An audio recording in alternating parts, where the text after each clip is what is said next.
ब्राह्मणी और तिल के बीज पंचतंत्र की कहानी। एक गांव में एक निर्धन ब्राह्मण रहता था।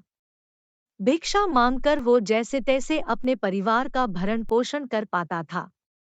एक दिन उसके घर कुछ अतिथि आ गए। अतिथि आगमन से उसकी पत्नी चिंतित हो गई, क्योंकि घर में खाने पीने को कुछ भी नहीं था। उसने ब्राह्मण को सारी स्थिति की जानकारी दी। ब्राह्मण बोला, मैं भिक्षा मांगने के लिए पड़ोस के गांव जा रहा हूँ। कल सुबह कर्क संक्रांति है। एक ब्राह्मण सूर्यदेव की उपासना के लिए कुछ दान देने वाला है। पत्नी बोली, किंतु आज मैं क्या करूं? तुझसे विवाह करके मैंने कोई सुख नहीं देखे, खाने को तरसी हूँ। दूसरी स्त्रियों की तरह सुंदर वस्त्र आभूषणों की कामना तो मैं कर ही नहीं सकती। क्या जीवन मिला है मुझे?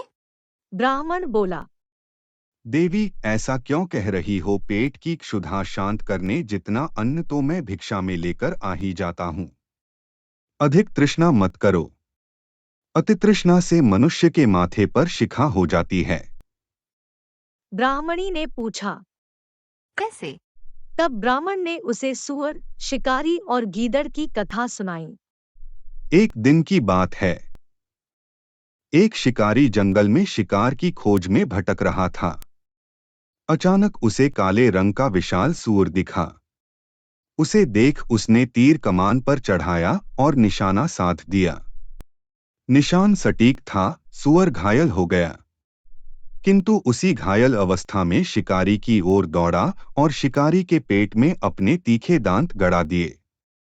शिकारी वहीं गिर पड़ा और सूअर भी वहीं ढेर हो गया। कुछ देर बाद वहां से एक गीदड़ गुजरा। मरे हुए सूअर और शिकारी को देख उसके मुंह से लार टपकने लगी।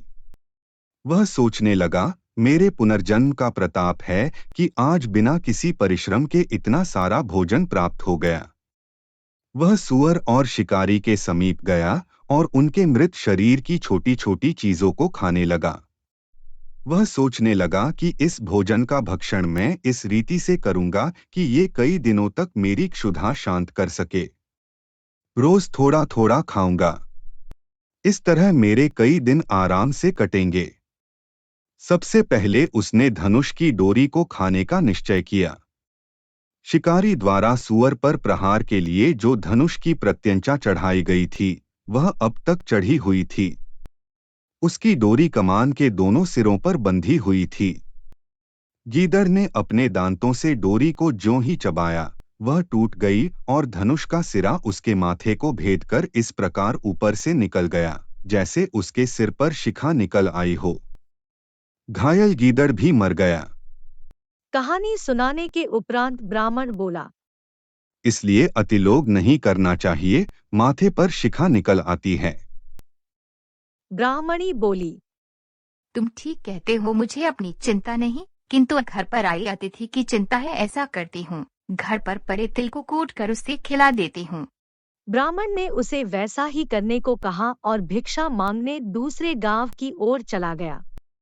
ब्राह्मणी ने घर में पड़े तिलों को निकाला, उसे साफ किया और धूप में सुखाने के लिए फैला दिया। कुछ देर बाद वहां कहीं से एक कुत्ता आ गया और उसने तिलों को मूत्रविष्ठा से खराब कर दिया। यह देख ब्राह्मणी की चिंता बढ़ गई। वह सोचने लगी कि अब क्या करूं? ऐसे अशुद्ध तिल तो मैं अतिथि को खिला नहीं सकती। ऐसा करती हूँ, गांव में जाकर किसी घर से शोधित तिलों के बदले अशोधित तिल मांग लेती हूँ। इसके लिए भला कौन मना करेगा? किसी को क्या पता कि इन तिलों पर कुत्ते ने मूत्रविष्ठा की है। यह सोच वह उन तिलों को छाछ में रखकर गांव में निकल गई। घर घर जाकर वह आवाज लगाने लगी, कोई इन छने हुए तिलों के बदले बिना छने हुए तिल दे दो। कई घर घूमने के बाद वो एक घर पहुंची और दरवाजे पर खड़े होकर आवाज लगाई, बिना छने हुए तिलों के बदले छने तिल ले लो। उस घर में रहने वाली स्त्री ब्राह्मणी से सौदा करने तैयार हो गई। तभी उसका पुत्र आ गया, जो अर्थशास्त्र का ज्ञाता था।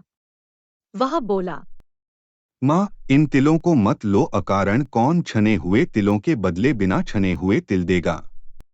अवश्य इसमें कोई दोष है। पुत्र के कहने से उस स्त्री ने सौदा नहीं किया।